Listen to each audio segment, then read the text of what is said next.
ओम श्री सच्चिदानंद सद्गुरु साईनाथ महाराज की जय। साई सच्चरित्र के अध्याय 32 का पारायण आज हम लोग करेंगे। इस अध्याय में हेमांडपत ने दो विषयों का वर्णन किया है। पहला, किस प्रकार बाबा की अपने गुरु से भेंट हुई और उनके द्वारा ईश्वर दर्शन की प्राप्ति कैसे हुई। दूसरा, श्रीमती गोखले जो 3 दिन से उपवास कर रही थी को पूरन पूली का भोजन कैसे कराया। श्री हेमांडपत वट वृक्ष का उदाहरण देकर इस गोचर संसार के स्वरूप का वर्णन करते हैं। गीता के अनुसार वट वृक्ष की जड़ें ऊपर और शाखाएं नीचे की ओर चारों ओर फैली हुई है। ऊर्ध्वमूल मध्य शाखम इस वृक्ष के गुण, पोषक और अंकुर इंद्रियों के भोग्य पदार्थ हैं। जड़ें जिनका करणीभूत कर्म है वे सृष्टि के मानवों की ओर फैली हुई है। इस वृक्ष की रचना बड़ी ही विचित्र है। न तो इसके आकार, उद्गम और अंत का ही भान होता है और न ही इसके आधार का। इस कठोर जड़ वाले संसार रूपी वृक्ष को नष्ट करने के हेतु किसी ब्राह्य मार्ग का अवलंबन करना अत्यंत आवश्यक है, ताकि इस आसार संसार में आवागमन से मुक्त हो। इस पथ पर अग्रसर होने के लिए किसी योग्य पथ प्रदर्शक की नितांत आवश्यकता है। चाहे कोई कितना ही विद्वान अथवा वेद और वेदांत में पारंगत क्यों न हो, वह अपने निर्दिष्ट स्थान पर नहीं पहुंच सकता जब तक कि उसके सहायतार्थ कोई योग्य पथ प्रदर्शक न मिल जाए, जिसके पथ चिन्हों का अनुसरण करने से ही मार्ग में मिलने वाली खंदकों तथा हिंसक प्राणियों की भय से मुक्त हुआ जा सकता है। और इस विधि से ही संसार यात्रा सुगम तथा कुशलता पूर्वक पूर्ण हो जा सकती है। इस विषय में बाबा का अनुभव जो उन्होंने स्वयं बतलाया वास्तव में आश्चर्यजनक है। यदि हम उसका ध्यान पूर्वक अनुसरण करें तो हमें निश्चय ही श्रद्धा, भक्ति और मुक्ति प्राप्त होगी। एक समय हम 4 सहयोगी मिलकर धार्मिक एवं अन्य पुस्तकों का अध्ययन कर रहे थे। इस प्रकार प्रवृत्त होकर हम लोग ब्रह्मा के मूल स्वरूप का विचार करने लगे। एक ने कहा कि हमें स्वयं की ही जागृति करनी चाहिए, दूसरे पर निर्भर रहना हमें उचित नहीं। इस पर दूसरे ने कहा कि जिसने मनोनिग्रह कर लिया है वह धन्य है। हमें अपने संकीर्ण विचारों व भावनाओं से मुक्त होना चाहिए, क्योंकि इस संसार में हमारे अतिरिक्त और कुछ भी नहीं है। तीसरे ने कहा कि यह संसार सदैव परिवर्तनशील है, केवल निराकार ही शाश्वत है, अतः हमें सत्य और असत्य में विवेक करना चाहिए। तब चौथे स्वयं बाबा ने कहा कि केवल पुस्तकीय ज्ञान से कोई लाभ नहीं, हमें तो अपना कर्तव्य करते रहना चाहिए। दृढ़ विश्वास और पूर्ण निष्ठा पूर्वक हमें अपना तन, मन, धन और पंच प्राण आदि सर्वव्यापक गुरुदेव को अर्पण कर देने चाहिए। गुरु भगवान है, सबका पालनहार है। इस प्रकार वाद विवाद के उपरांत हम चारों सहयोगी वन में ईश्वर की खोज पर निकले। हम 4 विद्वान बिना किसी से सहायता लिए केवल अपनी स्वतंत्र बुद्धि से ही ईश्वर की खोज करना चाहते थे। मार्ग में हमें एक बंजारा मिला, जिसने हम लोगों से पूछा कि हे सज्जनों, इतनी धूप में आप लोग किस ओर प्रस्थान कर रहे हैं। प्रत्युत्तर में हम लोगों ने कहा कि हम वन की ओर। उसने पुनः पूछा, कृपया यह तो बतलाइए कि वन की ओर जाने का उद्देश्य क्या है। हम लोगों ने इसे टाल मटोल वाला उत्तर दे दिया। हम लोगों को निरुद्देश्य सघन भयानक जंगल में भटकते देख उसे दया आ गई। तब उसने अति विनम्र होकर हम लोगों से निवेदन किया कि आप अपनी गुप्त खोज का हेतु चाहे मुझे न बताएं, किंतु मैं प्रत्यक्ष देख रहा हूं कि मध्याह्न के प्रचंड मार्तंड की तीव्र किरणों की उष्णता से आप लोग अधिक कष्ट पा रहे हैं। कृपया यहाँ पर कुछ क्षण विश्राम कर जलपान कर लीजिए। आप लोगों को सरल हृदय तथा नम्र होना चाहिए। बिना पथ प्रदर्शक के इस अपरिचित भयानक वन में भटकते फिरने से कोई लाभ नहीं। यदि आप लोगों की तीव्र इच्छा ऐसी ही है तो कृपया किसी योग्य पथ प्रदर्शक को साथ ले लें। उसकी विनम्र प्रार्थना पर हम ध्यान न देकर हम लोग आगे बढ़े। हम लोगों ने विचार किया कि हम स्वयं ही अपना लक्ष्य प्राप्त करने में समर्थ हैं, तब फिर हमें किसी के सहारे की आवश्यकता नहीं। जंगल बहुत विशाल और पथहीन था। वृक्ष इतने ऊंचे और घने थे कि सूर्य की किरणों का भी वहां पहुंच सकना कठिन था। परिणाम यह हुआ कि हम मार्ग भूल गए और बहुत समय तक यहाँ वहां भटकते रहे। भाग्यवश हम लोग उसी स्थान पर पुनः जा पहुंचे जहां से पहले प्रस्थान किया था। तब वही बंजारा हमें पुनः मिला और कहने लगा कि अपने चातुर्य पर विश्वास कर आप लोगों को पथ की विस्मृति हो गई है। प्रत्येक कार्य में चाहे वह बड़ा हो या छोटा मार्गदर्शक आवश्यक है। ईश्वर प्रेरणा के अभाव में सत्पुरुषों से भेंट होना संभव नहीं। भूखे रहकर कोई कार्य पूर्ण नहीं हो सकता। इसलिए यदि कोई आग्रहपूर्वक भोजन के लिए आमंत्रित करे तो उसे अस्वीकार न करो। भोजन तो भगवान का प्रसाद है, उसे ठुकराना उचित नहीं। यदि कोई भोजन के लिए आग्रह करे तो उसे अपनी सफलता का प्रतीक जानो। इतना कहकर उसने भोजन करने का पुनः अनुरोध किया।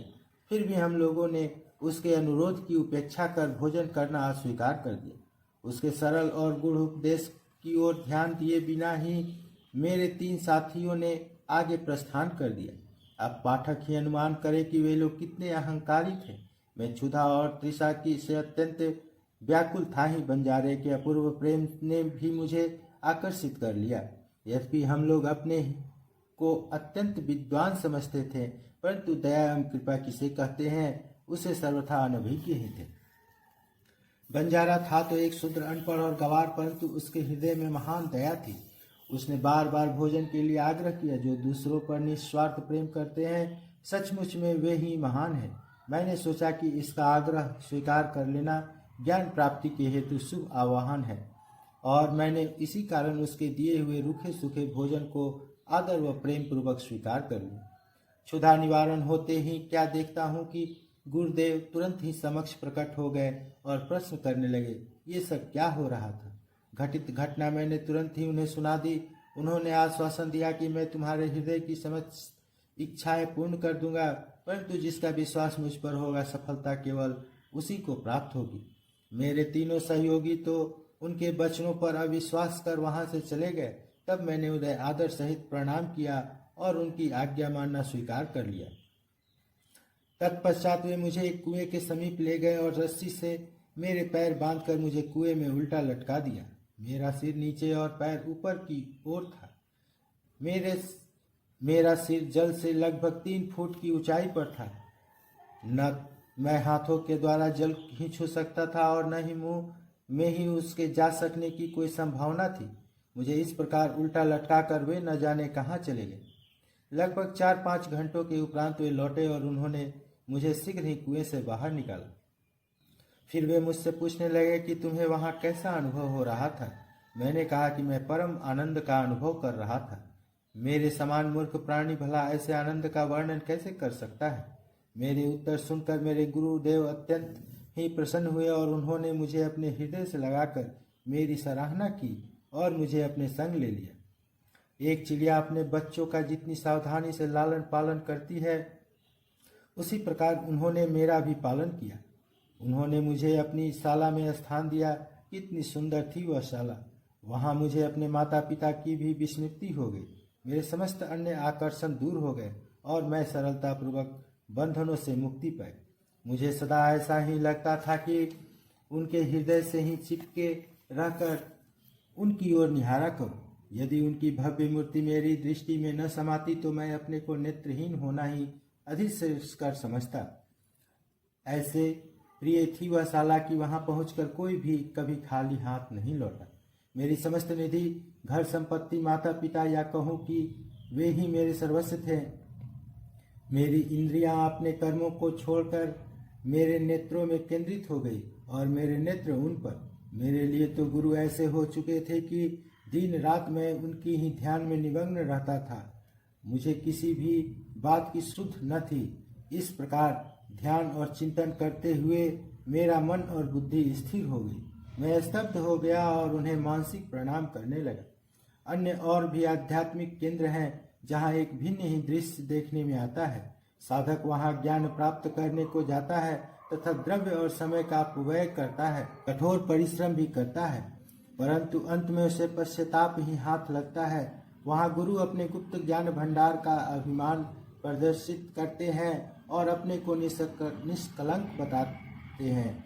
वे अपनी पवित्र और शुद्धता का अभिनय तो करते हैं, परंतु उनके अंतःकरण में दया लेस मात्र भी नहीं होती है।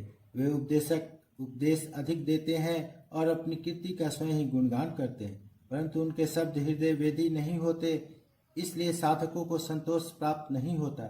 जहाँ तक आत्मदर्शन का प्रश्न है, वे इससे कोसों दूर होते हैं। इस प्रकार के केंद्र साधकों को उपयोगी कैसे सिद्ध हो सकते हैं और उनसे किसी उन्नति की आशा कोई कहाँ तक कर सकता है। जिन गुरु के श्री चरणों का मैंने अभी वर्णन किया है, वे भिन्न प्रकार के ही थे, केवल उनकी कृपा दृष्टि से मुझे स्वतः ही अनुभूति प्राप्त हो गई तथा मुझे न कोई प्रयास और न ही कोई विशेष अध्ययन करना पड़ा। मुझे किसी भी वस्तु के खोजने की आवश्यकता नहीं पड़ी, वरन प्रत्येक वस्तु मुझे दिन के प्रकाश के समान उज्जवल दिखाई देने लगी। केवल मेरे वे गुरु ही जानते हैं कि किस प्रकार उनके द्वारा कुएं में मुझे उल्टा लटकाना मेरे लिए परमानंद का कारण सिद्ध हुआ। उन 4 सहयोगियों में से एक महान कर्मकांडी था, किस प्रकार कर्म करना और उससे अलिप्त रहना यह उसे भली भांति ज्ञात था। दूसरी ज्ञानी था जो सदैव ज्ञान के अहंकार में चूर रहता था। तीसरा ईश्वर भक्त था जो कि अन्य भाव से भगवान के शरणागत हो चुका था तथा उसे ज्ञात था कि ईश्वर ही करता है। जब वे इस प्रकार विचार विनिमय कर ही रहे थे तभी ईश्वर संबंधी प्रश्न उठ पड़ा तथा वे बिना किसी से सहायता प्राप्त किए अपने स्वतंत्र ज्ञान पर निर्भर रहकर ईश्वर की खोज में निकल पड़े। श्री साईं जो विवेक और वैराग्य की प्रत्यक्ष मूर्ति थे, उन चारों लोगों में सम्मिलित थे। यहाँ कोई शंका कर सकता है कि जब साईं स्वयं ही ब्रह्मा के अवतार थे तब वे उन लोगों के साथ क्यों सम्मिलित हुए और क्यों उन्होंने ऐसा आचरण किया।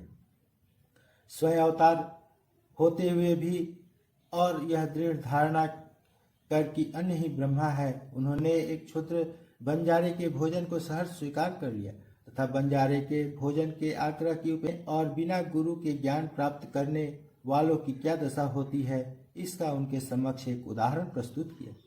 श्रुति का कथन है कि हमें माता पिता तथा गुरु का आदर सहित पूजन कर धार्मिक ग्रंथों का अध्ययन करना चाहिए। ये चित्त शुद्धि के मार्ग हैं और जब तक चित्त की शुद्धि नहीं होती तब तक आत्मानुभूति की आशा व्यर्थ है। आत्मा इंद्रियों, मन और बुद्धि के परे है। इस विषय में ज्ञान और तर्क हमारी कोई सहायता नहीं कर सकते। केवल गुरु ही कृपा से ही सब कुछ संभव है। धर्म, अर्थ और काम की प्राप्ति अपने प्रयत्न से ही हो सकती है, परंतु मोक्ष की प्राप्ति तो केवल गुरु कृपा से ही संभव है। श्री साईं के दरबार में तरह तरह के लोगों का दर्शन होता था। देखो, ज्योतिषी लोग आ रहे हैं और भविष्य का बखान कर रहे हैं। दूसरी ओर राजकुमार, श्रीमान, संपन्न और निर्धन, सन्यासी, योगी और गवय दर्शनार्थ चले आ रहे हैं। यहाँ तक कि अति शूद्र भी दरबार में आता है और प्रणाम करने के पश्चात कहता है कि साईं ही मेरे माँ या बाप है और वे जन्म मृत्यु के चक्र से मेरा छुटकारा कर देंगे। और भी अनेकों तमाशा करने वाले, कीर्तन करने वाले, अंधे, पंगु, नाथपंथी, नर्तक एवं अन्य मनोरंजन करने वाले दरबार में आते थे, जहाँ मान किया जाता था। और इसी प्रकार उपयुक्त समय पर यह बंजारा भी प्रकट हुआ और जो अभिनय उसे सौंपा गया था उसने उसको पूर्ण किया। हमारे विचार से कुएं में 4-5 घंटे उल्टे लटके रहना इसे सामान्य घटना नहीं समझना चाहिए, क्योंकि ऐसा कोई बिरला ही होगा जो इस प्रकार इतने अधिक समय तक रस्सी से लटकाए जाने पर कष्ट का अनुभव न कर परमानंद का अनुभव करे। इसके विपरीत उसे पीड़ा होने की संभावना अधिक है। ऐसा प्रतीत होता है कि समाधि अवस्था का ही यहाँ चित्रण किया गया है। आनंद 2 प्रकार के होते हैं, प्रथम ऐन्द्रिक और द्वितीय आध्यात्मिक। ईश्वर ने हमारी इंद्रियों व तन मन की प्रवृत्ति की रचना ब्रह्ममुखी की है और जब वे अपने विषय पदार्थों में संलग्न होती है तब हमें इंद्रिय चैतन्यता प्राप्त होती है, जिसके फलस्वरूप हमें सुख या दुख का पृथक या दोनों का सम्मिलित अनुभव होता है, न कि परमानंद का। जब इंद्रियों और मन को उनके विषय पदार्थों से हटाकर अंतर्मुख कर आत्मा पर केंद्रित किया जाता है तब हमें आध्यात्मिक बोध होता है और उस समय के आनंद का मुख से वर्णन नहीं किया जा सकता। मैं परमानंद में था तथा उस समय का वर्णन मैं कैसे कर सकता हूँ। इन शब्दों से ध्वनित होता है कि गुरु ने उन्हें समाधि अवस्था में रखकर चंचल इंद्रियों और मन रूपी जल से दूर रखा। उपवास और श्रीमती गोखले। बाबा ने स्वयं कभी उपवास नहीं किया, न ही उन्होंने दूसरों को करने दिया। उपवास करने वालों का मन कभी शांत नहीं रहता, तब उन्हें परमार्थ की प्राप्ति कैसे संभव है। प्रथम आत्मा की तृप्ति होना आवश्यक है। भूखे रहकर ईश्वर की प्राप्ति नहीं हो सकती। यदि शरीर में कुछ अन्न की ऊर्जा न हो तो हम कौन सी आंख से ईश्वर को देखेंगे, किस जिह्वा से उनकी महानता का वर्णन करेंगे और किन कानों से उनका श्रवण करेंगे। सारांश यह है कि जब समस्त इंद्रियों को यथेष्ट खुराक व शांति मिलती है तथा जब वे बलिष्ठ रहती हैं तब ही हम भक्ति और ईश्वर प्राप्ति की अन्य साधनाएं कर सकते हैं। इसलिए न तो हमें उपवास करना चाहिए और न अधिक भोजन। भोजन में संयम रखना शरीर और मन दोनों के लिए उत्तम है। श्रीमती काशीबाई कानिटकर श्री साईं बाबा की एक भक्त से परिचय पत्र लेकर श्रीमती गोखले दादा केलकर के पास शिरडी आई। वे यह दृढ़ निश्चय करके आई थी कि बाबा के श्री चरणों में बैठकर 3 दिन उपवास करूंगी। उनके शिरडी पहुंचने के एक दिन पूर्व ही बाबा ने दादा केलकर से कहा कि मैं सीमंगा के दिनों में अपने बच्चों को भूखा नहीं देख सकता हूँ। यदि उन्हें भूखे रहना पड़ा तो मेरे यहाँ होने का लाभ ही क्या है। दूसरे दिन जब वो महिला दादा केलकर के साथ मस्जिद में जाकर बाबा के चरण कमलों के समीप बैठी तो तुरंत बाबा ने कहा, उपवास की आवश्यकता ही क्या है। दादा भट्ट के घर जाकर पूरन पोली तैयार करो, अपने बच्चों को खिलाओ और स्वयं खाओ। वे होली के दिन थे और इस समय श्रीमती केलकर मासिक धर्म से थी। दादा भट्ट के घर में कोई रसोई बनाने के लिए न था और इसलिए बाबा की युक्ति बड़ी सामयिक थी। श्रीमती गोखले ने दादा भट्ट के घर जाकर भोजन तैयार किया और दूसरों को भोजन कराकर स्वयं भी खाया। कितनी सुंदर कथा है और कितनी सुंदर उसकी शिक्षा। अब हम लोग पारायण करते हैं बाबा की सरकार। बाबा ने अपने बचपन की एक कहानी इस प्रकार वर्णन किया। जब मैं छोटा था तब जीविका उपार्जन में बीड़ी गांव आया। वहां मुझे जरी का काम मिल गया और मैं पूर्ण लगन व उम्मीद से अपना काम करने लगा। मेरा काम देखकर सेठ बहुत ही प्रसन्न हुआ। मेरे साथ 3 लड़के और भी काम करते थे। पहले का काम 50 रुपए का, दूसरे का 100 रुपए और तीसरे का 150 रुपए का हुआ। मेरा काम उन तीनों से दुगना हो गया। मेरी निपुणता देखकर सेठ बहुत ही प्रसन्न हुआ। वह मुझे अधिक चाहता था और मेरी प्रशंसा भी करता रहता। उसने मुझे एक पूरी पोशाक प्रदान की जिसमें सिर के लिए एक पगड़ी और शरीर के लिए एक सिला भी था। मेरे पास वह पोशाक वैसी ही रखी रही। मैंने सोचा कि जो कुछ मनुष्य निर्मित है वह नाश्यवान और अपूर्ण है, परंतु जो कुछ मेरे सरकार द्वारा प्राप्त होगा वही अंत तक रहेगा। किसी भी मनुष्य के उपहार की उससे समानता संभव नहीं है। मेरे सरकार कहते हैं ले जाओ। लोग मेरे पास आकर कहते हैं मुझे दो, मुझे दो, परंतु जो कुछ मैं कहता हूँ उसके अर्थ पर कोई ध्यान देने का प्रयत्न नहीं करता। मेरे सरकार का खजाना आध्यात्मिक भंडार भरपूर है और वह बह रहा है। मैं तो कहता हूँ कि खोदकर गाड़ी में भर कर ले जाओ। जो सच्ची माँ का लाल होगा उसे स्वयं ही भरना चाहिए। मेरे फकीर की कला, मेरे भगवान की लीला और मेरे सरकार का बर्ताव सर्वथा अद्वितीय है। मेरा क्या, यह शरीर मिट्टी में मिलकर सारे भूमंडल में व्याप्त हो जाएगा तथा फिर यह अवसर कभी प्राप्त न होगा। मैं चाहे कहीं जाता हूँ या कहीं बैठता हूँ, परंतु माया फिर भी मुझे कष्ट पहुँचाती है। इतना होने पर भी मैं अपने भक्तों के कल्याणार्थ सदैव उत्सुक ही रहता हूँ। जो कुछ भी कोई करता है एक दिन उसका फल उसको अवश्य प्राप्त होगा और जो मेरे इन वचनों को याद रखेगा उसे मौलिक आनंद की प्राप्ति होगी। अध्याय समाप्त। श्री सद्गुरु साईनाथ प्रणमस्तु। शुभ भवतु।